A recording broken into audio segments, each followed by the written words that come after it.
이제 나는 여러분을 위하여 고난을 받는 것을 기쁘게 여기고 있으며 그리스도의 남은 고난을 그분의 몸, 곧 교회를 위하여 내 육신으로 채워가고 있습니다.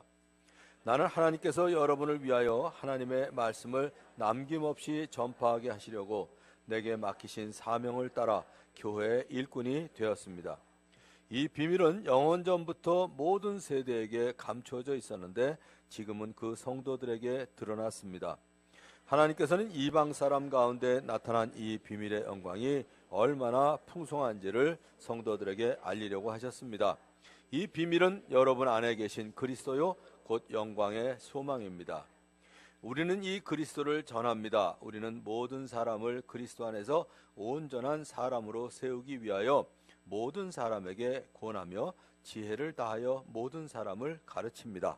이 일을 위하여 나도 내 속에서 능력으로 작용하시는 그분의 활력을 따라 수고하며 애쓰고 있습니다. 아멘. 아담과 하와가 뱀의 꼬임에 빠져서 하나님께 불순종했을 때 하나님께서 뱀에게 말씀하신 일이 있습니다. 창세기 3장 15절 말씀입니다. 내가 너로 여자와 원수가 되게 하고 너의 자손을 여자의 자손과 원수가 되게 하겠다. 여자의 자손은 너의 머리를 상하게 하고 너는 여자의 자손의 발꿈치를 상하게 할 것이다. 이 말씀은 이제 여자의 후손으로 오실 예수 그리스도에 대해서 말하고 있는 원복음, 원래 복음, 처음 복음이라고 얘기하는 원복음이라고도 불리는 말씀입니다. 이와 같이 구약에는 그리스도에 대한 그림자가 많이 나타나 있습니다. 그런데 예수님께서 그 비밀을 나타내시고 인간들의 죄값을 자신의 몸값으로 지불하시기 위해서 이 세상에 오셨습니다. 그래서 바울이 빌립보에 보내는 편지에 그 사실을 이와 같이 기록하고 있습니다. 그는 하나님의 모습을 지니셨으나 하나님과 동등함을 당연하게 생각하지 않으시고 오히려 자기를 비워서 종의 모습을 취하시고 사람과 같이 되셨습니다. 그는 사람의 모양으로 나타나셔서 자기를 낮추시고 죽기까지 순종하셨으니 곧 십자가에 죽기까지 하셨습니다. 이렇게 기록했습니다. 예수님께서 이 땅에 오시기 전, 그러니까 구약 시대에는 그림자로만 보여주셨던 그리스도를 지금은 모두 성도들에게 드러내 주셨습니다. 하나님께서 이 비밀의 영광이 얼마나 풍성한지를 알려주셨는데 이 비밀은 우리 안에 계신 그리스도이시며 또 영광의 소망이십니다. 그리스도인들을 핍박하기 위해서 다메섹, 그러니까 다마스쿠스로 가던 길에 사도 바울이 이제 그 비밀이신 예수 그리스도를 만났습니다. 그리고 이제 그 사람들에게 그 비밀을 알려주기 위해서 온갖 고난을 받는 것까지도 기쁘게 여긴다고 오늘 말하고 있습니다. 또한 이제 우리가 그 비밀을 어떻게 전해야 하는지 오늘 본문 말씀을 통해 알려주고 있는데 그 사실을 우리가 오늘 묵상하기를 원합니다. 여러분들 우리 교회 마당에 과실수가 많이 있는 거 아시나요? 별로 생각 없이 다니시죠? 사과나무, 배나무, 감나무, 대추나무, 아무튼 뭐 온갖 거 우리 애들 복숭아 여기 아시는 분 계시네요. 그거 어떻게 아시는지 모르겠네. 아직 안 달렸었는데. 금년에는 감나무에 감이 제법 달렸어요. 그래서 익을 때까지 놔두고 싶었는데 이게 익을 때가 되면 꼭 아무튼 새들이 와서 먼저 잡수시더라고요. 그래서 괘씸해서 아무튼 다 따서 이제 놨는데 여러분들이 과일이 달리는 열매를 보면 대개 5가지로 기억하시면 좋아요. 우선 땅 밑에 뿌리, 그 다음에 줄기, 그 다음에 가지에 꽃이 피고 열매가 맺힙니다. 오늘 어떻게 하면 이 성도들에게 드러난 비밀을 우리가 좀 이렇게 기억하기 좋게 알 수 있을까? 그러고 보니까 나무의 비유를 하니까 이게 딱 맞더라고요. 첫 번째 뿌리는 누구냐면 그리스도이십니다. 그리스도. 기독교의 뿌리, 복음의 뿌리 그리스도이십니다. 왜냐하면 하나님께서 사람을 구원하시기 위해서 보내준 사람이 예수 그리스도 외에는 다른 일을 보내주신 적이 없기 때문에 그렇습니다. 사도행전 4장 12절은 분명히 얘기해요. 이 예수밖에는 다른 아무에게도 구원은 없습니다. 사람들에게 주신 이름 가운데 우리가 의지하여 구원을 얻어야 할 이름은 하늘 아래에 이 이름밖에는 다른 이름이 없습니다. 이성적으로 생각하는 사람, 아직 하나님은 믿지 않고 이성적으로만 따지는 사람에게는 이 말이 독선적으로 보일 수 있습니다. 사실은 제가 20살 때 예수님 믿기 전에 그랬었거든요. 그런데 원래 진리는 독선적입니다. 저에게 제 아들에게 나만이 너희들의 아버지라 이렇게 이야기하는 거고 마찬가지예요. 이게 독선일까요? 여러분들이 여러분들의 자녀에게 나만이 너의 아버지다, 나만이 너의 엄마다 이렇게 얘기하는 게 독선일까요? 아닙니다. 나만이 우리 자식들에게 아버지라고 얘기하는 것은 독선적이 아닙니다. 그건 사실이고 진리죠. 그런데 종교에 대해서 그럴듯하게 말하는 사람들이 이런 비유를 듭니다.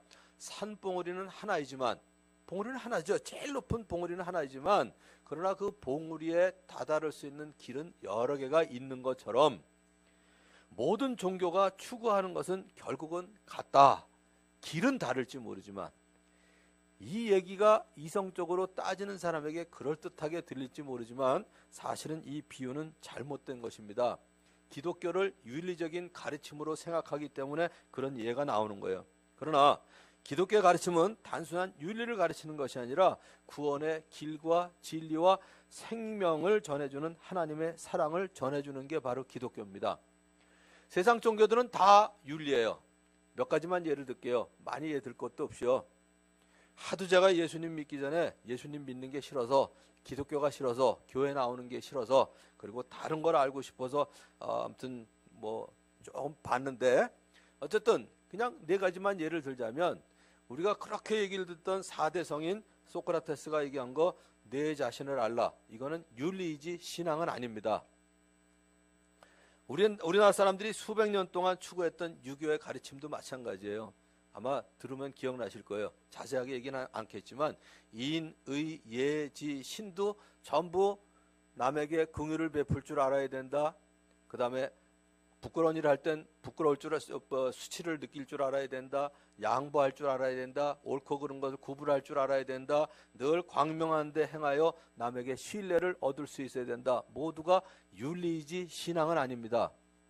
불교도 마찬가지예요. 불교에서 가장 중요한 팔정도가 얘기하듯이 올바른 도리, 그 8가지가 전부 윤리이지 신앙은 아닙니다. 간단히 얘기해서 어느 누구도 우리 인간들의 죄값을 치러주기 위해서 돌아갔다, 죽었다 하는 사람은 없습니다.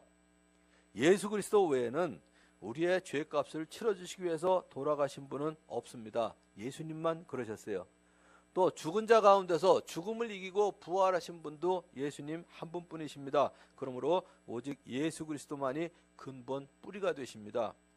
하나님의 공의에 의하면 악한 일로 하나님을 멀리 떠나 있고 하나님과 원수가 된 사람은 하나님의 진노를 받아 멸망할 수밖에 없습니다. 그런데 우리가 잘 아는 대로 사랑의 하나님은 사람들을 저주 가운데 또 버려두실 수가 없어요. 이 두 가지가 늘 딜레마예요. 우리가 인생을 살아가면서. 그런데 바로 이 딜레마를 해결할 수 있는 방법이 십자가였습니다. 하나님의 아들 예수 그리스도께서 우리를 대신하여 십자가에 달려 돌아가시는 거죠. 그래서 구약시대에 이미 시편 기자가 이 십자가를 이렇게 노래했습니다. 시편 85편 10절에 보면 사랑과 진실이 만나고, 가만 생각해 보세요. 사랑과 진실이 만나기가 쉬울까요? 진실을 지키려면 사랑을 약간 양보해야 돼요. 사랑을 하려면 진실을 포기하는 수밖에 없어요. 일부를. 사랑과 진실은 함께 가기가 어렵습니다. 또 정의와 평화가 서로 입을 맞추기가 쉽지 않습니다. 평화, 즉 화목을 지키려면 정의를 약간 양보해야 돼요. 정의를 수호하려면 남들과 화평하는 것을 조금 양보하는 수밖에 없습니다. 그런데 십자가가 바로 그거를 다 이루었는데, 그래서 시편 기자가 이렇게 얘기합니다. 사랑과 진실이 만나고 정의는 평화와 서로 입을 맞춘다. 이게 바로 뭐냐면 십자가를 노래하는 거거든요. 공의와 사랑을 둘 다 만족시킨 십자가의 비밀을 노래한 것인데, 그리스도의 십자가 죽음을 통해서 하나님의 공의가 만족되었습니다. 왜냐하면 죄의 값은 사망인데 우리 예수님이 대신 죽어주셨으니까 공의를 만족시켰죠. 또 한 가지, 사람들을 구원하시기 위한 하나님의 사랑이 이루어졌습니다. 십자가 구속을 통해서 우리로 하여금 생명을 얻도록 다 용서함을 받을 수 있는 길을 열어주셨거든요. 그러니까 우리가 믿는 믿음은 바로 그리스도의 십자가의 그 뿌리를 두고 있다는 사실을 꼭 믿는 여러분들이 되시길 바랍니다. 이제 두 번째는 줄기예요. 나무가 튼튼하게 자라고 열매를 맺기 위해서는 뿌리로부터 공급되는 양분을 줄기가 잘 전달해야 됩니다. 그러므로 우리는 그리스도를 전하고 권하며 지혜를 다하여 모든 사람을 가르치는 것이죠. 우리는 복음을 선포할 뿐만 아니라 그들이 복음을 깨달아 알 수 있도록 설득해야 돼요. 제가 제일 많이 쓰는 방법이 그건데 아직은 그거보다 더 좋은 방법이 없어서 아마 뭐 끝까지 그거 쓰지 않을까 하는 생각이 드는데, 어제도 오후 4시에 이제 예수영전 모임, 물론 이번 주에 있는 거지만 어제 이제 복음을 전할 기회가 있었어요. 중간쯤에 잠깐 아무튼 숨을 가다듬게 하도록 하는데도 좋아요. 제가 제 방에 있는 창고에서 꼭 연장 세트를 갖고 나오거든요. 그리고 얘기합니다. 이 연장 세트가 우리 교회에서 청년들이 결혼하고 나면 신혼여행 갔다 올 때 주는 연장입니다. 그리고 제가 설명을 해줬어요. 연장 가방을 주면 언제부터 우리 신혼부부의 것이 될까요? 대개는 줄 때부터라고 그래요. 틀린 대답이에요.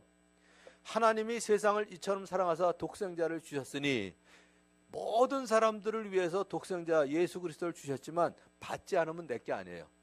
그러니까 연장 가방도 내가 아무리 주어도 받아가지 않으면 자기께 되질 않죠. 받아야 내 거예요. 받아야.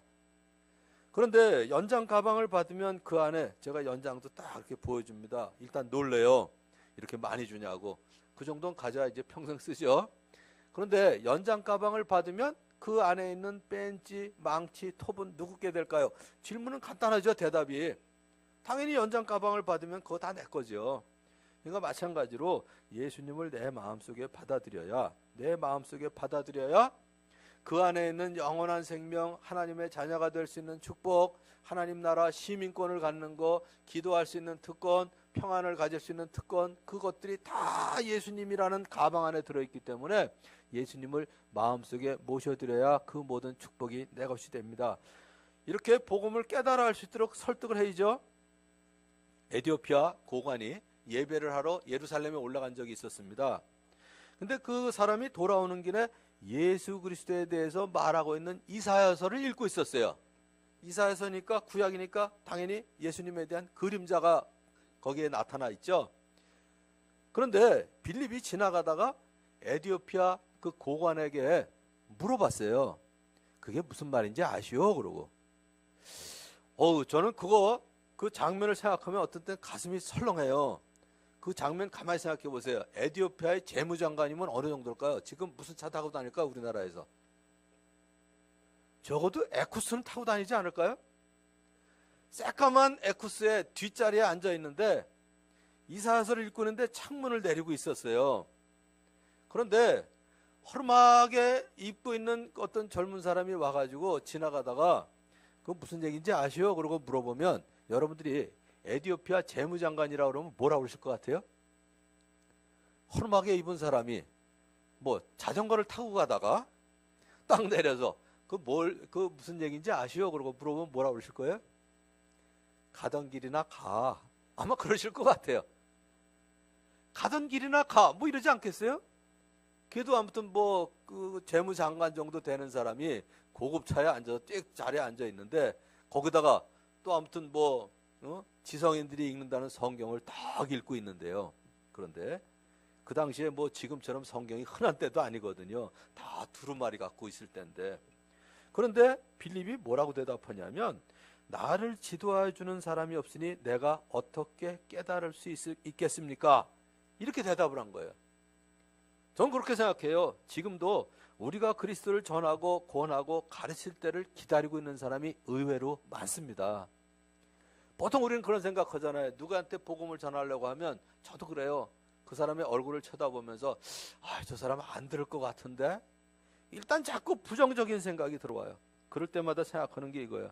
에티오피아 고관이 이사야서 읽고 있다가 그거 무슨 얘기인지 아시오? 그러고 지나가던 사람이 물어보는데 나를 지도하여 주는 사람이 없으니 내가 어떻게 깨달을 수 있겠습니까? 이 마음에 준비된 사람들 하나님이 이것저것에 많이 준비해 놓으셨거든요. 일단 전하시면 돼요. 일단 우리가 그리스도를 전하고 권하고 가르칠 때를 기다리고 있는 사람이 많을 뿐만 아니라 여기 이제 빌립이 입을 열어서 성경 말씀에서부터 시작하여 예수님에 관한 기쁜 소식을 전했던 것처럼 우리는 여러 모양으로 복음을 전해야 합니다. 이 자리에 앉아 계실지 모르겠는데 뭐 출석을 안 보내니까 어제 오셨던 분 얘기를 할게요. 사실은 뭐 복음을 전하는 일에 저보다 저희 아내가 너무나 열정적이어서 아내를 따라서 이제 한 달 정도 나오신 분이에요. 그래서 저보고 시간을 내서 만나라고 해서 사실 속으로는 어저께 오후는 진짜 쉬고 싶었어요. 근데 뭐 복음을 전하는 일 앞에 뭐 어찌할 도리가 없어서 일단 만나자 그러는데 제 마음속에 자꾸 그런 생각이 드는 거예요. 이 아내 따라서 지금 한 달밖에 안 나온 사람이 듣겠나 하는 생각도 한편에 있는데 일단 복음을 전하는데 복음을 전하는데 너무 순순하게 받아들이고 축하하는 의미에서 저녁 식사를 하는데 이분이 그러더라고요. 어떻게 예수님을 그렇게 받아들이게 됐냐? 그러고 얘기했더니 사실 아내가 가자고 해서 한 달 전에 처음 왔을 때는 와이프한테 혼났대요. 왜 태도가 그러냐고. 그러니까 처음에 와가지고 익숙하지 않고 어색하니까 뭐 태도가 마음에 안 들었겠죠. 그래서 아무튼 혼났다 그러더라고요. 근데 그 다음에 두 번째인가 세 번째 왔는데 저희 아내가 아마 다가갔나 봐요. 그때 어떠셨어요? 그랬더니 올 것이 왔구나 그랬대요. 그래서 아예 믿을 준비를 하고 있었더라고요. 그래서 어저께 뭐 그냥 인간적으로 얘기하자면 조금 심심했었어요. 이 복음 전할 때 좀 이렇게 반박도 하고 반대 질문도 하고 좀 이게 있어야 이 재미가 있는데 근데 정말 순수하게 믿으시고 나중에 제가 꼭 묻습니다. 영접하고 나면 축하한다고 그러고 난 다음에 예수님이 어디 계신 것 같아요? 그러고 물어보거든요. 근데 아주 정확하게 예수님 영접했으니까 당연히 제 마음속에 계시죠. 그러고 명확하게 얘기하시는 거예요. 그렇게 얘기하시더라고요. 그래서 에티오피아 이 고관처럼 우리가 지도해 줄 때를 기다리는 사람 많습니다. 빌립처럼 입을 열어서 성경 말씀에서부터 시작해서 예수님에 관한 기쁜 소식을 전할 수 있는 우리가 되길 바랍니다. 그런데 가정교회 시스템은 복음을 전하기에 정말 좋은 시스템이에요. 목장 식구들이 다양한 방법으로 VIP를 만나서 그들을 목장으로 인도하죠. 또 VIP들이 하나님의 사랑을 느끼고 하나님이 임재하셔서 역사하시는 것을 이 모임을 통해서 알 수 있게 되고요. 그래서 어찌하든 이제 목자 목녀가 그 사람을 마음의 준비가 되었을 때 예수 영접 모임으로 데리고 오면 그러면 제가 복음을 전하게 됩니다. 이렇게 다양한 사람들이 각자 자기가 잘할 수 있는 방법으로 하나하나 벽돌을 쌓아서 한 사람이 예수님을 영접하고 하나님의 자녀로 거듭나도록 우리는 돕고 있습니다. 하나님의 말씀인 성경은 그리스도에 대해서 증언하고 있기 때문에 이 성경은 그리스도 예수를 믿는 믿음으로 말미암아 구원을 얻는 지혜를 줍니다. 생명의 말씀에서 바로 생명의 삶에서 바로 그걸 공부하는 거예요. 또 하나님의 영감으로 된 성경 말씀은 사람들이 어떻게 행해야 되는지, 어떤 길을 가야 되는지, 또 어디에서 벗어나는지 책망도 해주시고요. 어떻게 바르게 돌이킬 수 있는지 바르게도 해주시고 지속적으로 그 의로운 길을, 진리의 길을 걸을 수 있는지를 가르쳐 줍니다. 그래서 생명의 삶에 이어서 우리가 확신의 삶, 새로운 삶, 경건의 삶, 그리고 하나님을 경험하는 삶 등을 공부하는 거거든요. 그래서 여러분들이 꼭 상 공부는 빠지지 않으시기 바라요. 적어도 이 5가지는. 아마 우리 목자 목녀들 중에도 아직 우리가 가정교회를 전환한 지가 얼마 안 돼서 다 하지 않으신 분이 계신 것 같은데 적어도 이 5가지를 해야 저희가 목자라고 부르는 이유가 그래서 그래요. 이거 5가지를 안 하시면 저희가 대행 목자라고 부르는 이 대행이 따라다니는 이유가 그래서 그래요. 너무 중요한 거기 때문에. 그래서 내년 봄에 이제 금년에는 뭐 이미 진행이 됐으니까 그렇고요. 내년 봄에 사항 공부가 진행될 때는 꼭 여러분들이 생명의 삶, 확신의 삶, 새로운 삶, 경건의 삶, 하나님을 경험하는 삶 꼭 여러분들이 신청하셔서 하나님께서 우리에게 알려주시고자 하는 진리를 꼭 섭취하는 여러분들이 되시길 바랍니다. 자, 이제 세 번째는 가지입니다. 가지. 오늘 말씀해 보면 각 사람의 중요성이 바로 가지인 것 같아요. 각 사람의 중요성. 오늘 본문 28절 29절을 보면 이렇게 되어 있습니다. 골로새 1장 28절을 보면 우리는 이 그리스도를 전합니다. 우리는 모든 사람을 그리스도 안에서 온전한 사람으로 세우기 위하여 모든 사람에게 권하며 지혜를 다하여 모든 사람을 가르칩니다. 모든 사람이라는 말이 3번이나 나와요. 짧은 한 구절 안에. 근데 이렇게 모든 사람 그러면 좀 실감이 덜 나요. 저는 개혁성경으로 외우고 있는데 개혁성경 28절이 이 각 사람의 중요성을 보여주고 있습니다. 이렇게 기록되어 있어요. 어떤 게 더 실감이 나나 보세요. 우리가 그를 전파하여 각 사람을 권하고 모든 지혜로 각 사람을 가르침은 각 사람을 그리스도 안에서 온전한 자로 세우려 함이라. 이 각 사람이라는 말이 3번이나 나와요. 얼마나 중요하면. 근데 사도 바울이 이 편지를 썼을 뿐만 아니라 정말 각 사람을 매우 중요하게 여긴 사람입니다. 하나 예를 들어볼게요. 이제 바울이 그리스도의 복음을 전하기 위해서 드로아를 간 적이 있어요. 드로아. 근데 드로아에 간 이유가 사역을 위해서도 갔지만 주님께서 바울에게 거기에서 일할 수 있는 길을 열어주셨는데 누구를 만나러 갔냐면 형제 디도를 만나러 갔었거든요. 근데 이 대목이 저한테는 너무 감동적이에요. 그리스도의 복음을 전하려고 드로아에 가서 더구나 하나님께서 거기에서 일할 수 있는 길을 열어주셨는데 형제 디도를 만나지 못하여 마음이 편하지 않아서 마게도냐로 향했다. 이런 기록이 있어요.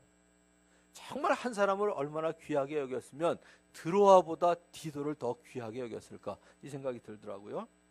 각 사람은 하나님께서 하나님의 형상을 닮게 만든 사람입니다. 제가 자주 말씀드리죠. 우리 각 사람은 하나님의 낙관이 찍혀있는 하나님의 모습을 닮은 하나님의 작품이다 이거죠. 자주 말씀드린 대로 여러분들이 오늘 자아상 점수가 100점 만점이라면 몇 점일까? 스스로 계산을 해보세요. 스스로 계산을 해보세요.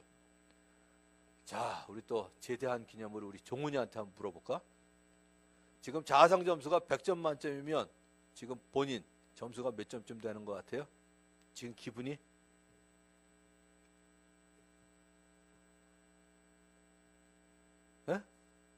50점? 90점? 오, 저 정도면 괜찮다. 오늘 기분이 좋은가 본데? 아빠 엄마한테 칭찬을 받고 나왔던지.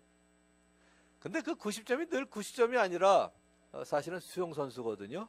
수영선수인데 뭐 기록이 낮게 나오면 자아상 점수 또 떨어지죠. 그죠? 오르락내리락 하는 게 우리 자아상 점수인데 우리는 어떤 자아상 점수를 갖고 있어야 되냐? 절대적인 자아상 점수를 가지고 있어야 돼요. 하나님이 하나님의 형상대로 하나님이 만드시고 하나님이 낙관을 찍으신 하나님의 작품이다 이거죠. 그 가치가 얼마나 될까요? 값을 매길 수가 없는 게 사실은 나 자신이에요.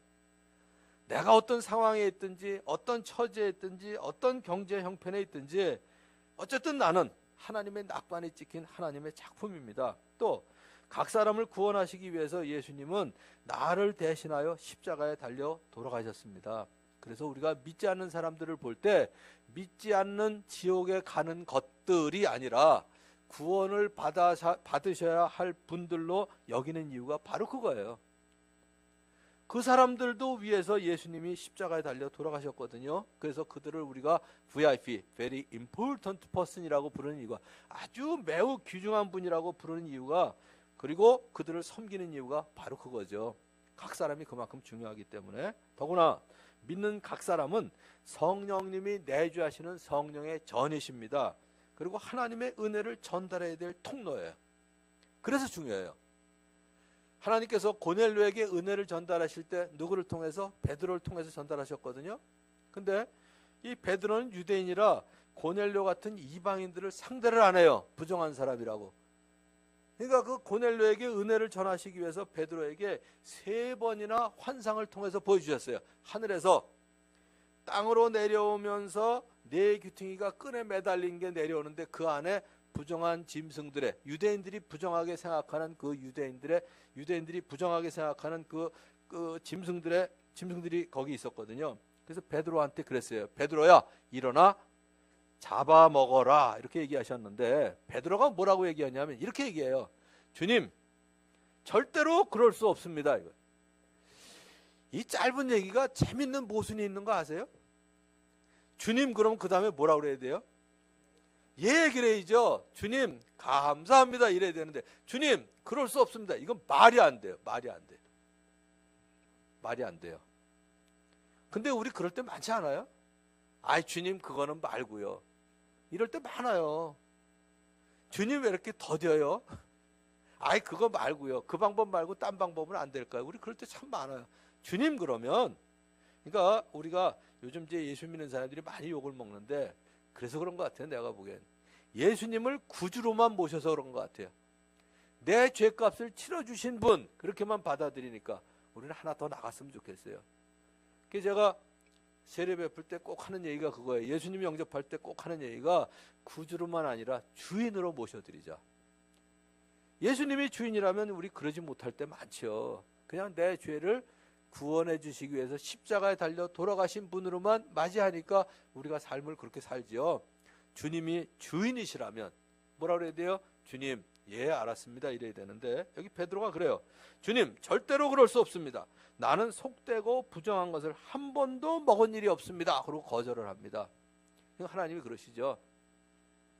내가 정하다고 한 것을 네가 부정하다고 하지 말라고. 그러니까 3번 환상을 보면서 베드로가 깨달았어요. 그때 마침 이제 고넬료가 오니까 맞아들이고 그에게 하나님의 은혜를 전하죠. 그래서 이 일로 인해서 고넬료뿐만 아니라 그의 친척들과 가까운 친구들이 모두 믿게 됩니다. 우리가 이제 해야 될 게 그거예요. 베드로와 고넬료 그들을 통해서 친척들과 가까운 사람들이 다 예수님을 믿게 됐던 것처럼 우리뿐만 아니라 우리에게서 복음을 듣는 사람들 이제 하나님의 은혜를 전달하는 귀한 통로가 되시기를 주님의 이름으로 축원합니다. 자, 이제 4번째는 꽃이에요. 꽃은 뭘까요? 능력으로 역사하시는 성령님이 저는 꽃인 것 같아요. 능력으로 역사하시는. 각 사람을 그리스도 안에서 온전한 사람으로 세우기 위해서 성령님께서 우리 속에서 능력으로 역사하십니다. 고린도전서 12장 3절에 분명히 해요. 성령의 능력을 힘입지 않고서는 아무도 예수를 주시라 할 수 없다. 이렇게 얘기합니다. 저는 종종 이런 생각을 해봐요. 어떻게 내가 예수님을 믿게 됐지? 너무 신기해가지고요. 어떻게 내가 예수님 믿게 됐을까? 뭐 자주 들으셔서 다 아시는 건데 우리 어머니 돈을 떼어먹은 그 교회 집사님 때문에 그렇게도 싫어했던 교회를 이제는 교회 다니는 정도가 아니라 주님께 헌신하고 목사가 되어서 목사의 길을 들어서 있는 저 자신이 신기할 때가 참 많아요. 거의 주일 아침마다 교회 제자리에 앉으면 꼭 하는 기도가 그거예요. 하나님 정말 대단하세요. 어떻게 저 같은 사람을 여기까지 오게 만드셨어요? 학비를 벌기 위해서 아르바이트로 과외 공부를 시킬 학생을 교회 마당에서 제가 소개받는 바람에 첫 번째 예의상 교회에 첫 발을 내디딘 것은 사실이에요. 그래서 처음에 저는 자존심 때문에 나 교회 나간다고 안 그랬어요. 나가준다 그랬어요. 교회 진짜 나가줬어요. 나간 게 아니라. 그런데 지금의 이 길을 걸으라고는 상상도 하지 못했습니다. 얼마 전에 재미있는 일을 제가 저기 얘기 하나 해드릴게요. 제가 대학교 2학년 때 예수님을 믿었는데 믿자마자 아무튼 전도하기 시작해서 대학교 1학년 학생을 3명을 도왔어요. 전 지금도 기억이 나요. 하도 그때 기도를 해서 윤태석, 최병호, 이환계 지금도 기억이 나는데 그때 도왔던 친구 중에 이환계라는 친구가 있는데 이 친구가 안 나오면 아무튼 그 집을 찾아가고 그랬어요. 갔는데 그 동생이 그렇게 저를 미워했어요. 자기 형 그렇게 찾아온다고. 근데 이 형이 한 1년쯤 된 다음에 저를 떠나갔어요. 저를 안 만나고. 근데 그때 저를 그렇게 미워했던 이 영종이라는 친구가 지금 얼마나 잘 믿고 헌신했는지요. 지금 제 이가 불편할 때마다 제 이 치료를 하는 주치의가 될 정도로 지금 제가 거기를 찾아가거든요. 근데 그 형은 아무튼 1년 동안 제가 그렇게 쫓아다니고 성역 공부를 하는데 분명히 믿지는 않았던 것 같아요. 그러니까 지금 이 영종이라는 동생이 형의 구원을 위해서 지금 간절히 기도하는 거예요. 그러니까 이제 옛날 얘기를 듣고선 이제 저하고 같이 식사를 하자고 저보고 복음 좀 전하라고. 그래서 제가 이제 여기 신촌으로 초대해가지고 식사를 했습니다. 그리고 이제 다음번에 이제 또 만나기로 했거든요. 이번에 이제 보답으로 자기가 대접을 하겠다고. 그래서 이제 벼르고 있어요 지금 복음을 전하. 지난번엔 복음까지 제가 전하진 않았어요. 그리고 이제 간증을 쭉 얘기했는데 그 다음에 이 이영종이라는 동생을 통해서 들은 얘기가 얼마나 우스운 얘기를 들었는지 아세요? 형이 그러더래요. 그때 자기가 1학년 때 지금만큼만 말을 잘했으면 내가 자기가 지금 예수님을 잘 믿고 있을 거라고 그러더래요. 갑자기 창피하더라고요. 그때 진짜 제가 말을 못했거든요. 오죽하면 낯선 사람을 만나질 못하고 그냥 간단히 얘기해서요. 제가 여자들하고 미팅을 한 번도 안 했어요. 왜냐하면 할 말이 없어가지고. 아무리 생각을 해봐도 할 말은 두 마디밖에 없어요. 고향이 어디세요? 형제가 몇이세요? 그 다음에 끝. 오죽하면 제가 82년도에 저희 아내하고 결혼하기 위해서 아마 81년 9월 달인가 12월 달에 처음 만났는데 나가서 무슨 얘기를 해야 되는데 할 말이 생각이 나야죠. 그래서 10가지 넌센스 퀴즈 그림이 있어요.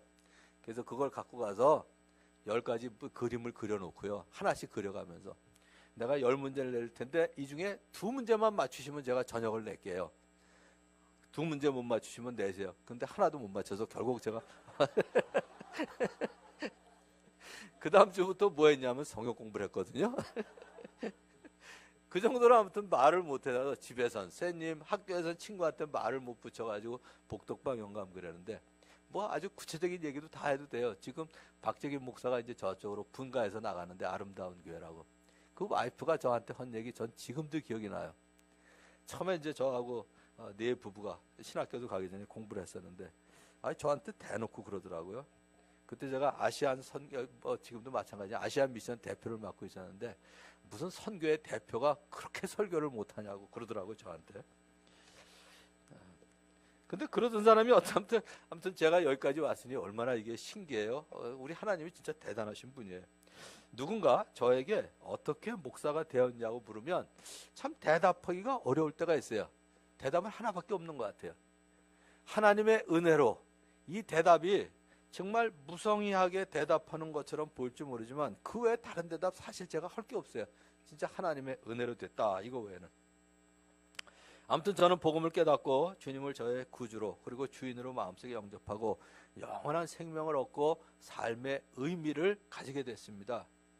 그러니까 삶의 의미를 알고 나니까 더 이상 다른 게 생각할 게 없더라고요. 그래서 제가 그 진주장사의 비유를 제가 좋아해요. 마태복음에 이렇게 기록되어 있습니다. 하늘나라는 좋은 진주를 구하는 상인과 같다. 그가 값진 진주 하나를 발견하면 가서 가진 것을 다 팔아서 그것을 산다. 그냥 말씀 그대로예요. 아니 진주장사가 있는데 진주장사는 어떻게 하겠어요? 정말 값진 진주 하나를 찾기 위해서 돌아다닐 거 아니에요. 정말 가장 가치는 이거보다 좋은 게 있을까? 그러면 나머지 자질구레한 거 다 팔아서 그거 사지 않겠어요? 제가 이 길 걸어온 건 전부 그거밖에 이유가 없는 것 같아요. 그래서 결국 예수님 믿고 그해 여름에 이제 주님을 저의 구주로 모셔드렸을 뿐만 아니라 전폭 들여서 살기로 작정을 했습니다. 이 성령님의 도우심에 대해서 로마서 8장 26절에 이렇게 얘기합니다. 이와 같이 성령께서도 우리의 약함을 도와주십니다. 우리가 어떻게 기도해야 할지도 알지 못하지만 성령께서 친히 이루 말할 수 없는 탄식으로 우리를 대신하여 간구하여 주십니다. 이렇게 말하고 있습니다. 또한 성령께서는 우리를 하나님의 자녀로 부를 뿐만 아니라 하나님의 자녀로 불러서 의롭게 된 우리들을 이끌어 주셔서 영화롭게 하실 자리에까지 이끌어 주신다고 약속을 해주셨습니다. 우리를 하나님의 나라에 이를 때까지 끝까지 견인해 주실 하나님을 찬양하는 여러분 되시기를 주님의 이름으로 축원합니다. 이제 마지막 5번째 열매는 뭘까요? 그리스도 안에서 온전한 사람이 되는 것. 이게 바로 열매입니다. 1장 28절 29절에 이 5단계가 잘 나와 있는데 경건함으로 보나 우리의 됨됨이로 보나 우리가 행한 착한 행위로 보나 우리는 연약하여 구원을 받기에는 너무나 부족한 사람입니다. 아니 불가능한 사람들이었습니다. 우리가 죄 없이 깨끗한 내가 진짜 어떤 사람이 죄 없이 깨끗한 사람이라면 그 사람이 죽는 게 아까워서라도 대신 죽어줄 수 있을지 모르겠어요. 또 어떤 사람이 나한테 너무나 좋은 일을 많이 해서 생명의 은인이라고 기억될 정도면 그 사람에게 은혜를 보답하기 위해서라도 대신 죽어줄 수 있을지 모르겠어요. 생각은 내가 할 것 같아요. 죽지는 않을 것 같고. 그런데 우리는 죄인이어서 거룩하신 하나님 앞에는 나갈 수도 없는 사람이었습니다. 그럼에도 불구하고 보통 그러면 의로우신 하나님이 등을 돌리셔야 되는데 이건 거꾸로예요. 내가 죄인이어서 거룩하신 하나님 앞에 나갈 수도 없는 사람인데 오히려 내가 주님께 하나님께 등을 돌리고 내 갈 길로 가면서 하나님과 원수를 맺어요. 그럼 나중에 화해하려면 내가 가서 화해의 손길을 내밀어야 돼요? 하나님이 나한테 내밀어야 돼요? 사실은 내가 내밀어야지 정상이죠. 근데 그게 아니라 하나님께서 우리에게 화해의 손길을 내밀어 주셨습니다. 이게 부모가 되어 보니까 하나님의 마음이 조금 이해가 되는 것 같아요. 애들하고 관계가 나쁘면 누가 더 불편해요? 누가 더 불편해 하나요? 애가 불편해요? 엄마 아빠가 불편해요? 엄마 아빠가 더 불편해요. 애들은 별것도 없는 게 삐죽거리고 뭐 삐죽삐죽하고 그래요. 그래봐야 지 손해인데 우리 속에는 그래봐야 너 손해지. 그러면서도 내가 불편해요. 그러니까 내가 아양을 떨면서 내가 화해를 청하는데 그게 바로 하나님께서 하나님의 성품을 담도록 우리를 만들어주신 그림자인 것 같아요. 바로 그게 하나님의 마음이에요. 하나님의 마음. 그래서 화해의 손길을 우리에게 내밀어 주시고 우리의 죄 문제도 그 아들 예수 그리스도를 십자가에 죽게 함으로써 모두 해결을 해주셨습니다. 하나님께서는 우리와 화해할 뿐만 아니라 우리를 거룩하고 흠이 없고 책망할 것이 없는 사람으로 그 앞에 세우기를 원하십니다. 그러므로 우리는 믿음에 튼튼히 터를 잡아 굳건하게 서 있어야 하고 우리가 들은 복음의 소망에서 떠나지 말아야 합니다. 바울이 성도들의 믿음을 세워주기 위해서 고난받는 것을 기쁘게 여기면서 그리스도의 남은 고난을 주님의 몸된 교회를 위해서 자기 육신에 채운다고 하는 말이 바로 그런 의미예요. 이러한 바울의 모습이 사실 교회를 이끌어가는 저의 모습이 되어야 되고 우리의 모습이 되어야 합니다. 주님의 몸된 교회를 위하여 고난받는 것을 기쁘게 여기는 바울의 모습이 바로 저와 우리 목자와 목녀들의 모습이 되어야 합니다. 우리는 성령님의 도우심을 의지하는 가운데 수고하며 애쓰고 있어요. 수고하고 애쓴다 그러면 일단 힘들다는 그런 생각이 먼저 들죠. 힘들다. 근데 그렇지는 않습니다. 그렇지 않은 게 왜 그러냐면 많은 목자와 목녀들이 VIP를 비롯해서 많은 사람들이 목장에 오면 섬기느라고 힘든 건 사실이에요. 그러나 목장 식구들이나 VIP들이 많이 오면 힘든다는 생각이 드세요? 일단 기쁘다는 생각이 드세요? 일단은 기쁘죠. 그 이유가 뭘까요? 바로 하나님 나라 확장에 동참하는 동역자로 삼아주신 것, 그것 때문에 사실 기쁜 거거든요. 얼마 전에 저 그 경상도에 있는 그 목사 한 분을 만나는데 둘이 엘리베이터를 같이 올라가는데 자기 아들 얘기를 하더라고요. 요번에 대기업을 들어가려고 하는데 뭐 하는 데마다 안 되고 너무 힘들대. 하나 넣었는데 뭐 180명을 뽑는데 18,000명을 뽑는다고 100대 1이라고 무슨 세상이 이러냐고 그러더라고요. 그래서 제가 그랬죠. 100대 1이면 약관이에요. 보통 200대 1인데. 그랬어요.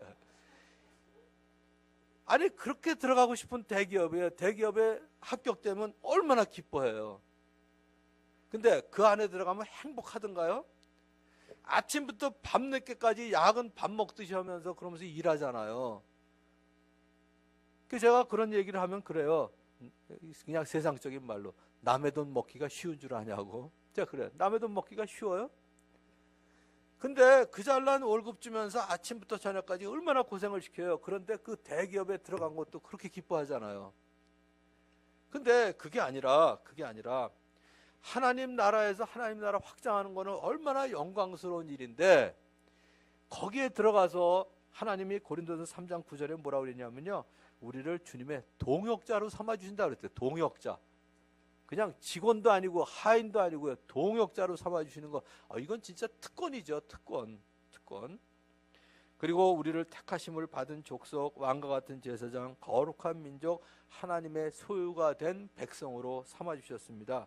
이제 우리 자신이 그리스도 안에서 온전한 사람으로 변화되어 갈 뿐만 아니라 각 사람을 그리스도 안에서 온전한 사람으로 세워가는 제자 삼는 사역에 우리 모두가 하나님의 동역자가 된 그 특권 의식을 가지고 그 기쁨을 가지고 하나님의 동역자의 신분을 즐거워하고 기뻐하는 저와 여러분이 되기를 주님의 이름으로 축원합니다.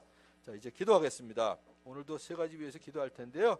정말 우리를 동역자로 삼아주시고 우리를 위해 십자가에 달려 돌아가신 그분을 예배하는 삶을 사모하는 삶을 살게 해달라고, 그리고 아무도 멸망치 않고 다 회개하기에 이르기를 원하시는 하나님 앞에서 적어도 각 목장에서 1년에 한 명 이상씩은 꼭 거듭나는 하나님의 자녀로 태어나는 일이 일어나도록 기도하고요. 오늘 5가지 말씀드렸는데 그 중에 하나만 잡으시면 좋을 것 같아요. 하나만, 여러분들 마음속에 주시는 기도 제목 가지고 꼭 다짐하며 재헌신하는 기도, 우리 1분 동안 소리내서 한번 기도하시고 제가 마지막 마무리 기도하도록 하겠습니다.